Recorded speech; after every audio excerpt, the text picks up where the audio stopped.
አርሰናል ትናንትና ከኒውካስትል ዩናይትድ ያደረጉት የጨዋታ እንቅስቃሴ ነበር እና አሌክሳንደር አይዛክ የጉሮሮ ህመም ማስተናገዱ ስለነበረ በጨዋታው ላይ ያልተሳተፈበትን አጋጣሚ ተመልክተናል እና ኤዲ ሃው ምን ያክል የሚናፍቀው አሌክሳንደር አይዛክን የሚናፍቅ ቡድን እንዳላቸው በደንብ የተመለከትንበት የጨዋታ እንቅስቃሴ ነበር።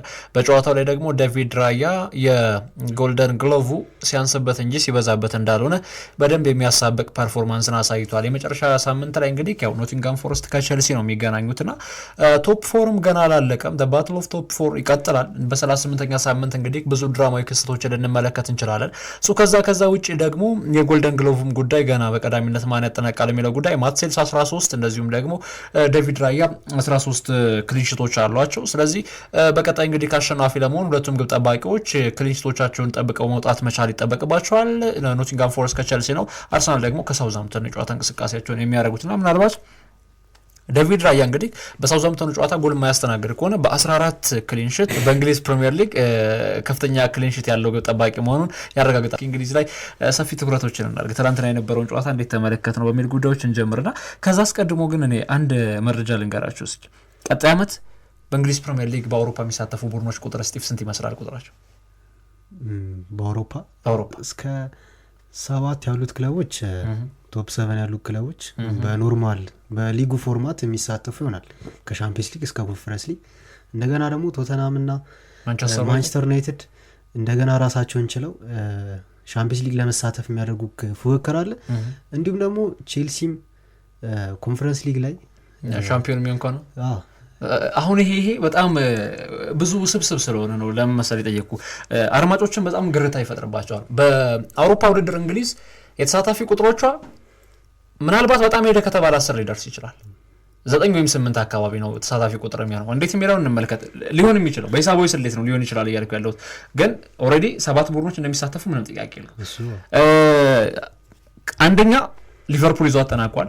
ሁለተኛ አርሰናል ይዞ ቢያጠናቅቅ፣ ሶስተኛ ማንቸስተር ሲቲ ይዞ ቢያጠናቅቅ፣ አራተኛ አስቶን ቪላ ይዞ ቢያጠናቅቅ፣ አራቱ ቡድኖች ወደ ቻምፒየንስ ሊግ ኒውካስትልን 5ኛ ታደርገዋል። 5ቱ ወደ ቻምፒየንስ ሊግ ሸኛቸው። ቸልሲን ከቻምፒየንስ ሊግ እናስወጣው። ቸልሲ በቀጣይ ሳምንት በሚደረገው ጨዋታ በኖቲንጋም ፎረስት ቢሸነፍ ብለህ ብታስበው ኖቲንጋም ፎረስትም 6ኛ ደረጃን ይዛል። በአውሮፓ ዩሮፓ ሊግ ይሳተፋል 6ኛ ደረጃን ይዞ ስለሚያጠናቅቅ። ቸልሲ ኮንፈረንስ ሊጉን ስላሸነፈ ብቻ እሱም በድጋሚ ዩሮፓ ሊግ ይሳተፋል። ቁጥራቸው 7 ደረሰ። 7 ነው ማለት ነው። ከዛ እንደገና መለስ ስትልና ደግሞ ምን ታገኛለህ? ማንቸስተር ዩናይትድና ቶተንሃም አንዳቸው ሲያሸንፉ ደግሞ በተመሳሳይ ቻምፒየንስ ሊግ ላይ ይገባሉ። ቻምፒየንስ ሊግ ላይ እንግሊዝ 6 ቡድኖችን ታሳትፋለች። ዩሮፓ ሊግ ላይ 2 ቡድኖችን ታሳትፋለች። 3 ቡድን ዩሮፓ ሊግ ላይ ታሳትፍ የምትችለው ክሪስቲያን ፓላስ የኤፍ ኤ ካፕ ዋንጫ አነሳክቷል።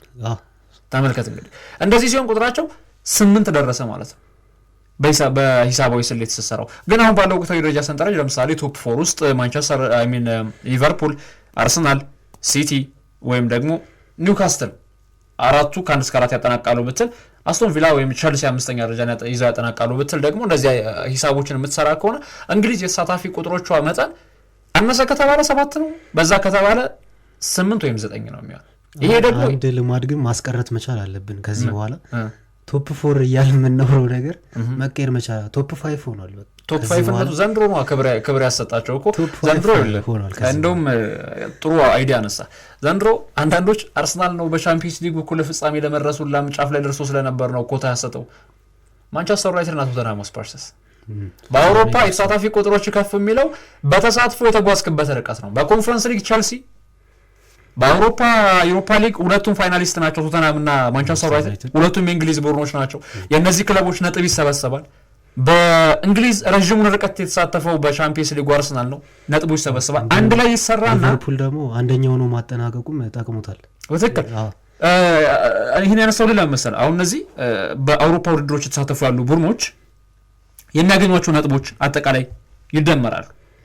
በሁሉም አጠቃላይ ነጥቦች ይደመራሉ የተጓዝክባቸው። ከዛ ከሁሉም ሊጎች ጋር እንደዚሁ ደግሞ ረዥም ርቀት በአውሮፓ የተጓዙት ነጥባቸው ይደመራል። የሚበልጥ ቡድን ኮታውን ይይዛል። ላሊጋም በተመሳሳይ መልኩ 5 ቡድኖችን ነው የሚያሳትፈው።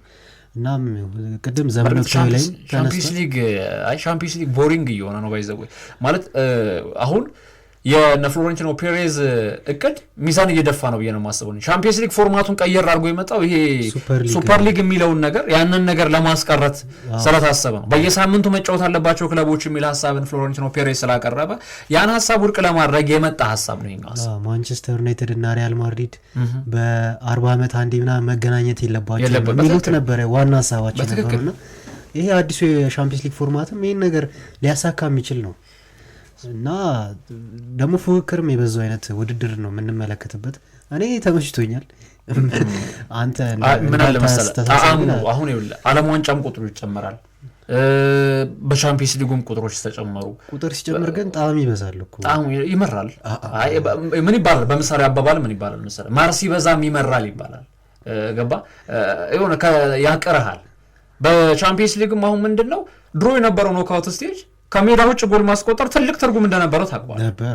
ትልቅ ትርጉም እንደነበረው አሁን ላይ ግን አዌይ ጌም ጎል አስቆጠር ካላስቆጠርክ ድምር እንትን ነው የሚታየው በቃ። ስለዚህ ሌላ ነገር የለውም። ከዚህ በፊት እኮ አንድ ቡድን ወደ ስፔን ተጉዞ ለምሳሌ ለአብነት እናንሳና አርሰናል ከማድሪድ ስፔን ተጉዞ አርሰናል 2-1 ቢሸነፍ በሜዳው 1-0 የሚመራ ከሆነ ከሜዳው ውጭ ጎል ስላስቆጠረ ያልፋል በሚለው ቆንጆ የሚባል የመከላከል ጨዋታ ያኛው ያጠቃል ያኛው ይከላከላል ያንን ነገር ትመለከታል። ፍትጊያ እንመለከት ነበር በትክክል። አሁን ላይ ግን የትኛውም ቡድን አይበርደውም አይሞቀው የትኛውም ቡድን ምን አለ መሰለህ አሁን ይሄ ኮምፒቲሽን የሚጠቅመው ስኳድ ይብዛቸው ሰፊ ለሆነ ቡድኖች ተጫዋቾችን እያፈራረቁ ለሚጠቀሙ ቡድኖች በየትኛውም እንደ ቲም እንደ ቡድኑ አቀራረብ ለሚጫወቱ ቡድኖች ነው። ቼልሲን ተመልክተናል በትክክል ኮንፈረንስ ሊግ ገባር የተጠቀሙ በትክክል የኮንፈረንስ ሊግ ቲምም ቢሆንም እንኳን በቀጣይ ዓመት በቻምፒየንስ ሊጉ በእርግጠኛነት ቼልሲን እንመለከታለን የሚል ተስፋ አለኝ። ቀጣይ ኖቲንጋም ፎረስትን የሚያሸንፍ ከሆነ ምናልባት እስከ ወራህ አጠር ያሰልጣኝ ቀጠር ይኖራል በቼልሲ ቤት። እኔ የግል ምልከታ ኢንዞ ማሬስካ ምን አለ መሰለህ ነው አሁን ኢንቨስት ከሚደረግልህ ገንዘብ ጋር የሚሄድ ኮች አይደለም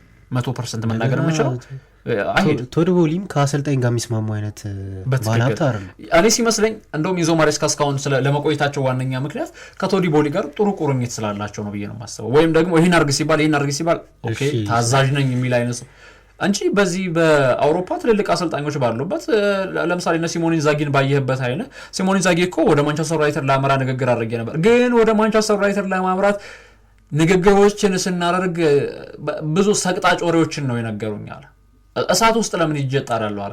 ሩበን አሞሪም ገና እንግዲህ ወጣት ነኝ ሁሉንም እወጣዋለሁ ብሎ ነው ያን ስልጣን የተረከበውና የቼልሲንስ እንደዛ መወጣት የሚችል ሰው ይኖራል ነው። አሁን ቼልሲ ቤት ላይ የተጫዋች እጥረት የለም። ከ2019 ዲሴምበር ወር ጀምሮ ሚኬል አርቴታ ከተሾመበት ጊዜ ጀምሮ ቼልሲ 1.6 ወይም 1.7 ቢሊዮን ዶላሮችን ነው ለዝውውር ወጪ ያደረገው። ቢሊዮን ዶላሮችን ሌላ ቢሊዮን የገባ ቡድን በጣም ነው ይሰቀጥጣል። በትክክል አርሰናል እኮ 800 ሚሊዮን አላወጣም። ኢማጂን ሚኬል አርቴታ ከመጣ ጀምሮ 800 ሚሊዮን አላወጣም። ቼልሲ ግን ወደ 1.7 ቢሊዮን አካባቢ ገንዘቦችን አውጥቷል። ስለዚህ ገንዘቦችን የምታወጣ ከሆነ ደግሞ ዋንጫዎች ይጠበቁብሃል። ለማንኛውም እስኪ የፕሪሚየር ሊጉና ከጉዳዮች እንግዲህ ትናንትና ከነበሩት ጉዳዮች አንጻር ነው አያይዘን እናንሳቸው። በዛውም ጠቆም እናርጋችሁ በሚለው ነው አድማጮች እነዚህን ጉዳዮች ያነሳ ነው። ሌላው ትናንትና በጣሊያን ሴሪ የተደረጉ ጨዋታዎች ነበሩ። በቀይ ካርድ የተንበሸበሸ ጨዋታ ነበር ትናንትና። የሚያሳዝነው ነገር ጣሊያን ሻምፒዮኑ አልታወቀም ገና ወራጆቹም አልታወቁም። የመጨረሻ ሳምንት ጨዋታ ግን 5 አሰልጣኞች ቀጣይ ሳምንት በ38ኛ ሳምንት ጨዋታ ቡድናቸው ነው አይኖሩ። በጣም በሚያሳዝን መልኩ ትናንትና የነበሩ የጨዋታ እንቅስቃሴዎችን መለስ ብለህ ስትመለከታቸው ጭራሽ ደግሞ የዋንጫ ፉክክሩ ሲያመሻመኛል ሆኗል። አሁንም በጣሊያንም ያሉት አንደኛው ነጥብ ሲጥል ይሄኛውም ነጥብ ይጥላል። አንደኛው ሲያሸንፍ ተከታዩም እንደዚሁ። ትናንትና በነበረው ጨዋታ እንግዲህ ናፖሊ ከሜዳ ውጭ ተጉዞ ፓርማን ነው የጋበዘው። ፓርማን ጋብዞ 0-0 በሆነ ውጤት ጨዋታውን ያጠናቃል። ከዛ እንደገና ኢንተር ሚላን ደግሞ ከላዚዮ በሚለው እንግዲህ ኢንተር ደግሞ አንዳንድ ጊዜ ቡድኖች በመጠበቃቸው ልክ መገኘት መቻል አለባቸው። ኢንተር ሚላን ግን አንዳንዴ ምናልባት ቻምፒየንስ ሊግ ላይ ትኩረት አድርጎ ይሆን ወይም አላቅም። ትላንትና የነበረው ጨዋታ ሁለቱም ተከላካዮች ናቸው ጎሎችን ያስቆጠሩት ያምቤሴክና እንደዚሁም ደግሞ ልማደኛው እንግዲህ ኔዘርላንዳዊ የመሃል ተከላካይ የመስመር ተከላካይ ዴንዚል ዶምፍሪንስ የሚያስደንቅ ጎልን አስቆጥሯል በግንባሩ። ትናንትና ግን ደግሞ በጨዋታው ላይ የተመለከትነው ነገር እንግዲህ በበርከት ያሉ አሰልጣኞች ቀይ ካርድ ተመልክተዋል። አንቶኒዮ ኮንቴ ቀይ ካርድ ተመልክቷል።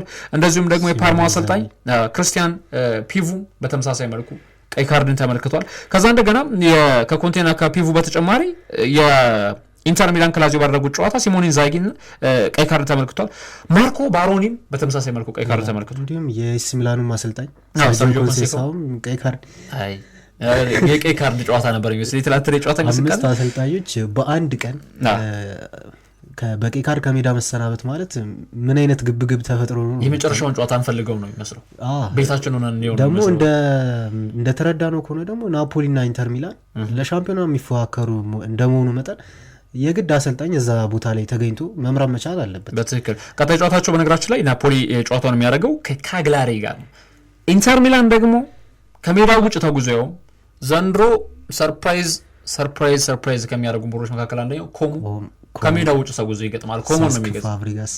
በትክክል የፋብሪጋስ ቡድን የተዋጣለት ቡድን እየገነባ ነው። እስኪ የመጨረሻ ጉዳያችን እናድርገው። የአውሮፓ ውድድሮች እንግዲህ ከመጠናቀቃቸው ወይም ለመጠናቀቅ መቃረባቸውን ተከትሎ የፖርቹጋል ሊግ ተጠናቋል። ነገር ግን ቪክተር ዮኬሬሽ አሁንም ቢሆን የጎልደን ቡትሱን ለማሸነፍ በሚደረገው እንቅስቃሴ ተቀዳሚ ተጫዋች ነው። አንድ ጌም ይቀረዋል ኪሊያን ምባፔ በስፔን ላ ሊጋ አንድ ሳምንት ስለሚቀር 58 ጎል አለው ኪሊያን ምባፔ በሁሉም ውድድሮች ላይ ያስቆጠራቸው ጎሎች። ሌላው ሁለት ጨዋታዎች የሚቀሩት ሞሳላ 56 ጎሎች አሉት። በሁለቱ ጨዋታዎች እንግዲህ ቢያንስ 3 እና ከዛ በላይ ጎሎችን የሚያስቆጥር ከሆነ ከቪክተር ዮኬሬሽ ከፍ ብሎ ማጨረሱን ያጠናቃል። ሙሐመድ ሳላ ሃሪኬን 52 ጎሎችን አስቆጥሯል፣ ተጠናቋል ሊጉ። እንደዚሁም አንድ ጨዋታ የሚቀረው ሮበርት ሌዋንዶውስኪ 50 ጎሎችን አስቆጥሯል። የጎልደን ቡትሱን እንግዲህ ለማሸነፍ እድል ያላቸው ተጫዋቾች እነማን ናቸው ካለን ሞሳላ፣ ኪሊያን ምባፔ እና ቪክተር ዮኬሬሽ እነዚህ ተጫዋቾች እንግዲህ የጎልደን ቡትሱን ለማሸነፍ በቀዳሚነት እድል ያላቸው ተጫዋቾችም ሆነዋል። ሌላው ቀደም ሲል ምናልባት በዘመን ወቅት አንተ ካነሳው በተጨማሪ ሊቨርፑል የግራ መስመር ተከላካይ ለማስፈረም አሁንም እንቅስቃሴን እያደረገ ይገኛል። ሜሎስ ኬርኬዝ የበርንመዝ በትክክል በጣም የሚያስደንቅ እድገት ላይ ያለ ልጅ ነው። በጣም ድንቅ የመስመር ተከላካይ ነው።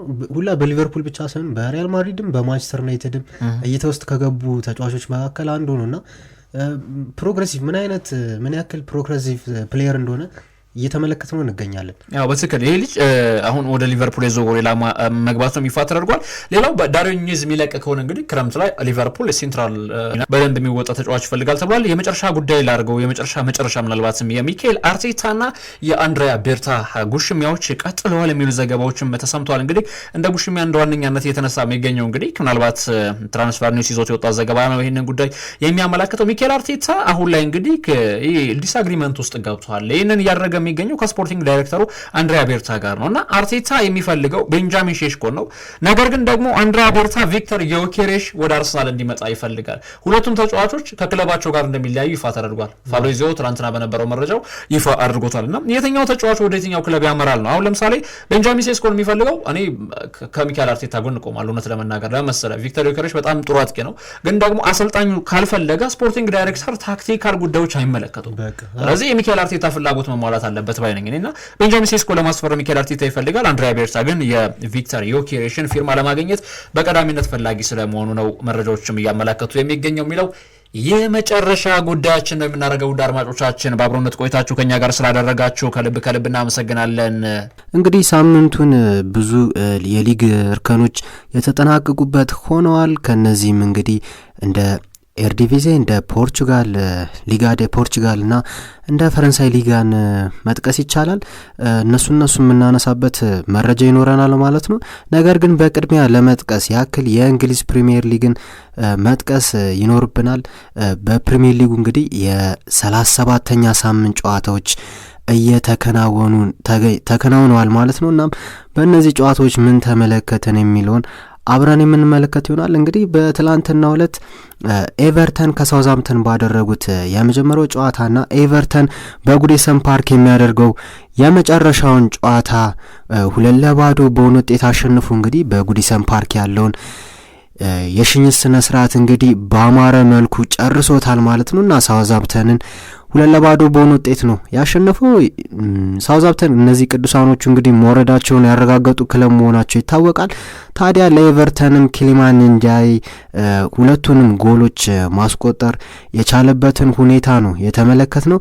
ሌላው እንግዲህ ዌስትሃም ከኖቲንጋም ፎረስት የተገናኙበት ጨዋታ ነው። ፎረስት ከብዙ ቆይታዎች በኋላ ከብዙ ጨዋታዎች በኋላ ድልን ያገኘበት ጨዋታ ሆኖ ተመዝግቦለታል። እንግዲህ ፎረስት ከጥቂት ጊዜያት በፊት ለሻምፒየንስ ሊግ መግባቱን እርግጠኛ እስከምንሆን ድረስ የምናወራለት አይነት ክለብ ነበረ። ነገር ግን አቋሙ ቀንሶ ዌስትሃምን እስኪያሸንፍ ድረስ እንግዲህ ብዙ ተከታታይ ነጥቦችን በመጣል ለሻምፒየንስ ሊግ ቦታ ለመፋለም ያለውን ብቃት መቀነሱን ተከትሎ እንግዲህ አሁን ታች ደረጃ ላይ ይገኛል ማለት ነው። እና 2-1 በሆነ ውጤት ነው ዌስትሃምን ያሸነፈው። እንግዲህ ጎሎችንም ሞርጋን ጊብስ ዋይት እና ሚሊንኮቪች 61ኛው ደቂቃ ላይ ባስቆጠሩ ግብ 2-0 ሲመሩ፣ እንዲሁም ጃሬድ ቦወል ለዌስትሃም ማስተዛዘኛውን ጎል 86ኛው ደቂቃ ላይ ማስቆጠር ችሏል። ሌላኛው ጨዋታ እንግዲህ ንቦቹ ከፉልሃም ያደረጉት ጨዋታ ነበር። እንግዲህ በብሬንትፎርድ ሜዳ ፉልሃሞች ተጉዘው 3-2 በሆነ ውጤት ነው ማሸነፍ የቻሉት። ግቦቹንም ራውል ሄሚኔዝ፣ ቶም ኬርኒ እና ዊልሰን ነው ማስቆጠር የቻሉት። እንዲሁም ለብሬንትፎርድ ደግሞ የረን ዊሳና ብሪያን ሙቦኤሙ ናቸው ማስቆጠር የቻሉት ማለት ነው። ቀጣዩ ጨዋታ ሌስተር ከኢፕስዊች ነው። እንግዲህ ይሄ ጨዋታ ብዙ የሚወራለት ጨዋታ ነበር። ምክንያቱም ጄሚ ቫርዲ የክለቡ በቃ ሌጀንድ ማለት ይቻላል 200ኛ ጎሉን ማስቆጠር የቻለበት ነው። እንዲሁም የመጨረሻ በሜዳው ላይ በኪንግስ ፓወር ሜዳ ላይ የመጨረሻውን ጨዋታ ያደረገበት ጨዋታ ሆኖ ተመዝግቦለታል። 500ኛ ጨዋታው በ500 ጨዋታ ነው እንግዲህ 200ኛ የሌስተር ጎል ማስቆጠር የቻለው እና ይህም ድንቅ ሌጀንድ ተጫዋች 2015-16 ላይ እንግዲህ ድንቅ በሚባል መልኩ የፕሪሚየር ሊጉን ዋንጫ ከበሉ በኋላ አቋማቸው ቀንሶ እንግዲህ እስከ ሻምፒዮንሺፕ መውረድ አደጋ ደርሶባቸው እንደነበር የሚታወቅ ነው። እናም በዚህ ዓመት መመለሳቸው ይታወሳል። አሁንም ድጋሚ መውረዳቸው የተረጋገጠው ሁለቱ ክለቦች ሌስተርና ኢፕስዊች ባደረጉት ጨዋታ 2-0 አሸንፏል።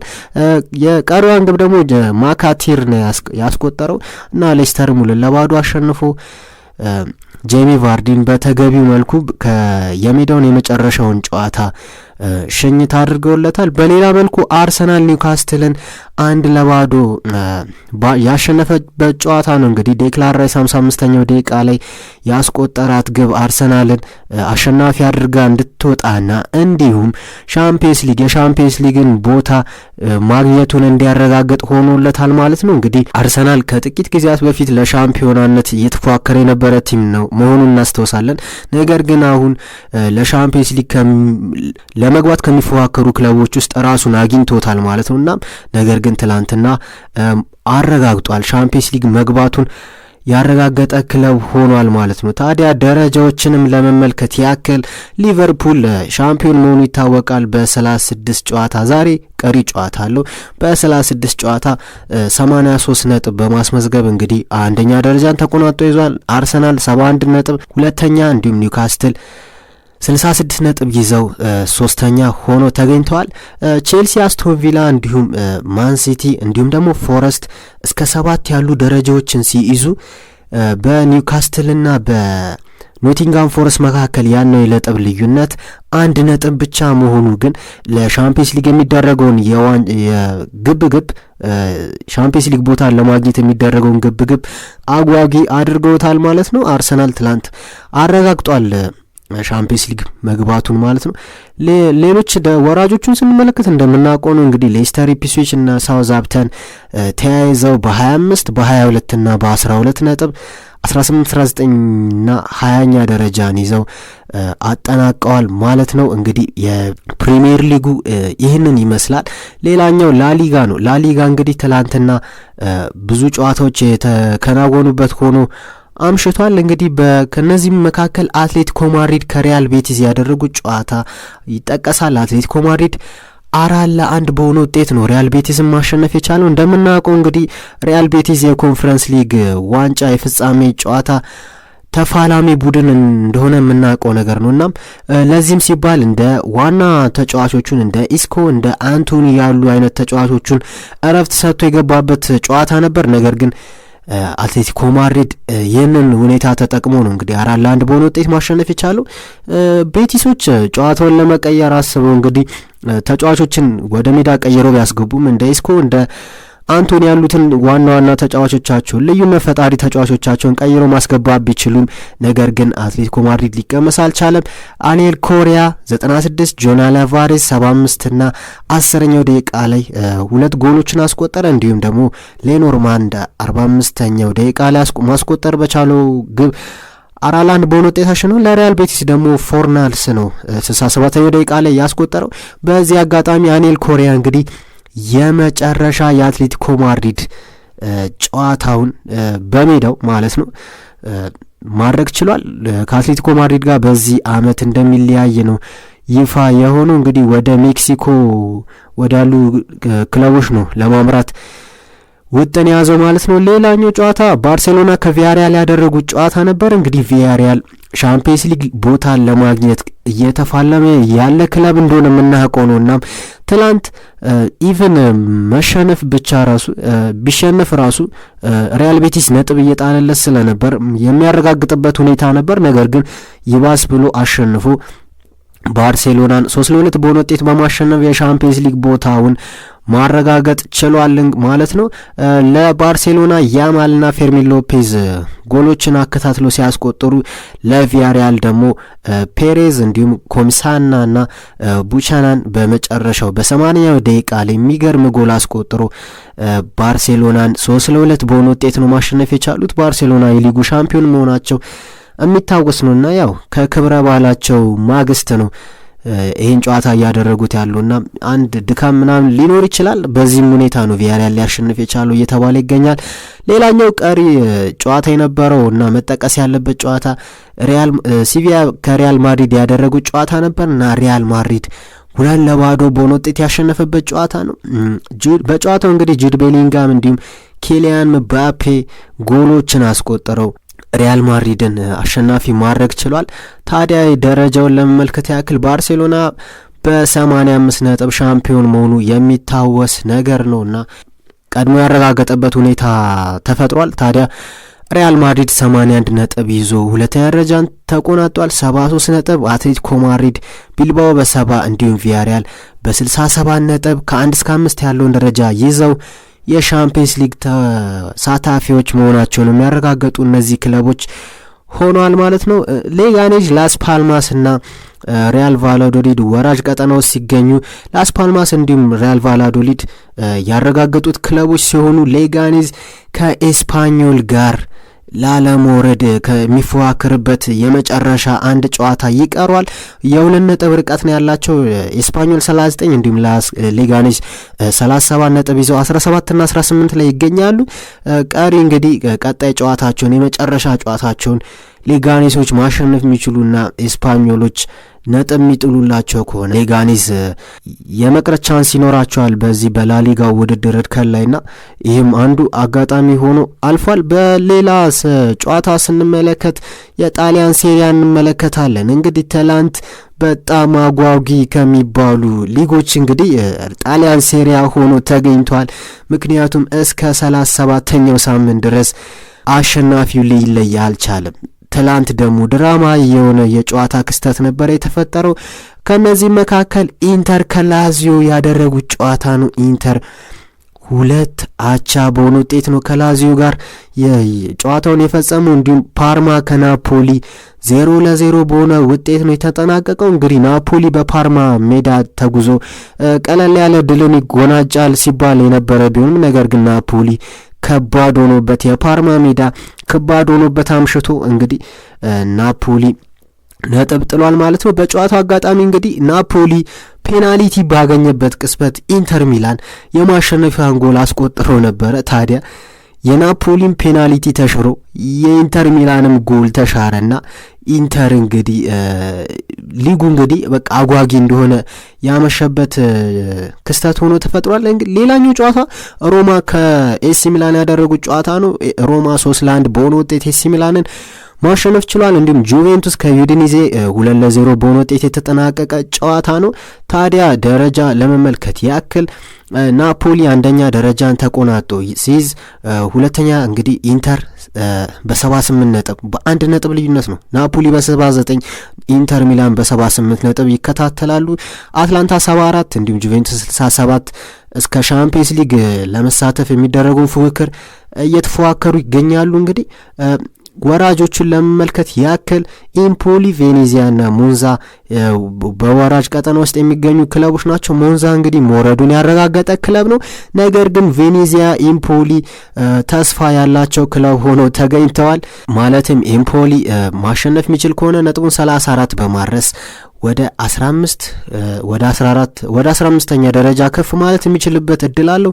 ቬኔዚያን ቢያሸንፍ ነጥቡን ወደ 32 በማድረስ ወደ 17ኛ ደረጃ የመምጣት ቻንስ አለውና በመጨረሻው ሳምንት ጨዋታዎች ምን ይፈጠራሉ የሚሉት አጓጊ ሆኗል። ማለት ማን ነው ሻምፒዮኑ ማን ነው ወራጁ የሚለው ነገር በጣም አጓጊ ነው። እንግዲህ ኮከብ ግብ አስቆጣሪዎችን ለመመልከት ያክል የአታላንታው ማቴዎ ሬቴጊ በ25 ጎሎች የሊጉን የኮከብ ግብ አግቢነት መሪ ሆኖ ይገኛል። ሞይስኪን በ18 እንዲሁም ሌላኛው የአትላንታው ተጫዋች አደሞሎ ሉክማን በ15 ጎሎች እየተከተለ ይገኛል ማለት ነው። እንግዲህ ወደ ሌሎች ሊጎች ስናመራ ኤርዲቪዜን እንመለከታለን። ኤርዲቪዜ እንግዲህ መጠናቀቁ ይታወሳል። በትላንትናው ዕለት ተጠናቋል። ታዲያ አያክስ የ6 ነጥብ የመሪነት የ6 ነጥብ ብቻ ነበረ ዋንጫውን ለመብላት የሚያስፈልገው የነበረው የሆነ ጊዜ ላይ። ነገር ግን ፒኤስቪ አይንድሆቨን አንገት ሳይደፋ ምንም ተስፋ ሳይቆርጥ ከኋላው በመነሳት እንግዲህ አያክስን በልጦ ሊጉን ማንሳቱን አረጋግጧል። ኤርዲቪዜን መብላቱን አረጋግጧል። አያክስ ከትዌንቴ ባደረገው ጨዋታ 2-0 ማሸነፍ ሲችል ፒኤስቪ ከስፓርታ ባደረጉት ጨዋታ ፒኤስቪ ከሜዳ ውጪ 3-1 በማሸነፍ ነው እንግዲህ ኤርዲቪዜውን ማሳካት የቻለው። በአንድ የነጥብ ልዩነት ነው እንግዲህ ዋንጫውን ማሳካት የቻለው። ታዲያ የሊጉን ኮከብ ግባግቢዎች ለመመልከት ያክል እንደ ሉክ ዲዮንግ ምናን ያሉ ተጫዋቾች ይጠቀሳሉ። ሳምስቴን የትዌንቲው ተጫዋች 24 ጎሎችን በማስቆጠር የሊጉ ኮከብ ግባግቢ ሲሆን ኢጎር ፓካሲዮ 16 ጎል በማስቆጠር እንግዲህ ሁለተኛ ይገኛል። ሉክ ዲዮንግ የፒኤስቪው 14 ጎል በማስቆጠር ሶስተኛ ደረጃን ተቆናጠው ይዘዋል ማለት ነው። ወደ ሌሎች ሊጎች ስናመራና በዚህ ሳምንት ከተጠናቀቁ ሊጎች መካከል ዋነኛውና ተጠቃሹ የፖርቹጋል ሊጋ ዴ ፖርቹጋል ነው። ታዲያ በዚህ ሊግ ስፖርቲንግ ሊዝበን ሻምፒዮና መሆኑን አረጋግጧል። በ2 ነጥብ ልዩነት ነው ሻምፒዮና መሆኑን ያረጋገጠው ይሄ ክለብ። ታዲያ በመጨረሻው ሳምንት ጨዋታ ሁለቱ ክለቦች ቤኔፊካና ስፖርቲንግ ሊዝበን እኩል ተመሳሳይ ነጥብ ነው የነበራቸው። ይህም የ79 ነጥብ ነበራቸው ማለት ነው። ታዲያ ቤኔፊካ ከብራጋ ባደረገው ጨዋታ 1-1 በሆነ ውጤት ሲያጠናቅቅ ስፖርቲንግ ሊዝበን 2-0 በሆነ ውጤት ማሸነፍ ችሏል። ታዲያ ለስፖርቲንግ ሊዝበን ብዙ ጎሎችን እያስቆጠረ የሚገኘው ኮከብ ተጫዋች ቪክቶር ዮኬሬሽ በሊጉ በ34 ጨዋታ ይገርማቸዋል 39 ጎሎችን ነው ማስቆጠር የቻለው። ይህም ኮከብ ግባግቢ ያደርጓል ማለት ነው። የቤኔፊካው ፓቭሊዲስ 19 ጎሎችን ሲያስቆጠር የፖርቶ ሳሙኤል አንጓ 19 ጎሎችን በማስቆጠር ሶስተኛ ደረጃን ይዘው ተገኝተዋል። ፓቭሊዲስ እና አንጓ 2ና 3 ላይ ይገኛሉ። ዮኬሬሽ 39 ላይ በ39 ጎሎች አንደኛ ደረጃን ተቆናጦ ይዟል። እና ይህም ተጫዋች በክረምቱ እንደሚለቅ እንግዲህ ፋብሪዚዮ ሮማኖ ያጋራው መረጃ የምናስታውሰው ነገር ነውና ወዴት ያመራል የሚለው ነው ዋነኛው ጥያቄ። ታዲያ አሁን ወደ ዝውውር ዜናዎች ስናልፍ በትላንትናው ዕለት ሌሊቱን ወጥተው የነበሩ የዝውውር ብዙ ዜናዎች አሉ። ከነዛ መካከል ማንቸስተር ዩናይትድ ለብሬንትፎርዶች 65 ሚሊዮን ዩሮ ማለትም 54 ሚሊዮን ፓውንድ ለካሜሮናዊ የመስመር አጥቂ ብራያን ምቤሞ አቅርበዋል ሲል ነው እየተናገረ ያለው። ፊቻጄስ የስፔኑ ጋዜጣ ፊቻጄስ ነው ይህን ዜና ያጋረው። ታዲያ ማንቸስተር ዩናይትድ ይህን ተጫዋች ለማስፈረም ውጤም ይዞ ሄዷል ነው እየተባለ ያለው። አልናስር እንግዲህ በ40 ዓመቱ ይሄ 40 ዓመት ድንቅ ወጣት ተጫዋች ማለት ይቻላል ከብራዚሊያን ክለቦች የናስፈረመ ጥያቄ ቀርቦለታል ሲል ነው ማርካ ያስነበበው።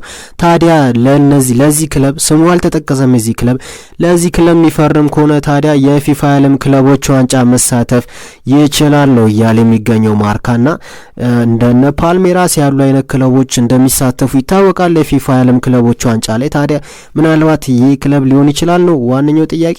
አስቶን ቪላ የባርሴሎናውን የፊት መስመር ተጫዋች 25 ዓመት ተጫዋቹን ፌራን ቶሬዝን ለማስፈረም እስከ 50 ሚሊዮን ዩሮ እያዘጋጁ ነው ሲል ነው ሙንዶ ዲፖርቲቭ እየገለጸ የሚገኘው። እንግዲህ ሌሎች ዜናዎች ስንመለከት የሊዮኑ የ21 ዓመት ኮከብ ተጫዋች ራያን ቼርኪ በማንቸስተር ዩናይትድ እና በሊቨርፑል እንደሚፈለግ ይታወቃል ሲል ነው ጎል ይዞት የወጣው ዘገባ እንደሚያመለክተው። እናም በዚህ ክረምት እንደሚለቅ ደግሞ እርግጥ መሆኑ ይታወቃል። የተጫዋች ታዲያ ወዴት ይሄዳል ነው ዋነኛው ጥያቄ።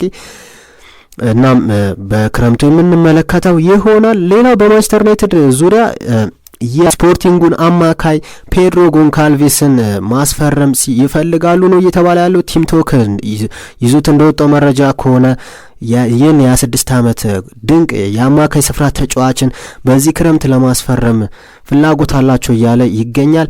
ባየር ሙኒክ በሌሮይ ሳኔ ዙሪያ ጥርጥር እንዳለባቸው እና በዚህ ክረምት ሊቆይ እንደማይችል ነው እየተጠራጠሩ እንደሚገኙ ነው የቢልድ የጀርመኑ ጋዜጣ ይዞት የወጣው መረጃ እንደሚያመለክተው። የ29 ዓመት የመስመር አጥቂ ተጫዋች የግል ወኪሉን ከቀየረ በኋላ ከሙኒክ ጋር የሚያደርጋቸው የኮንትራት ንግግሮች እንግዲህ ውሃ የሚደፉ አልነበሩም፣ ስምምነት ላይ የሚደርሱ አልነበሩም ማለት ነው። ታዲያ ይህም አንድ የሚያሰጋ ነገር ሆኗል።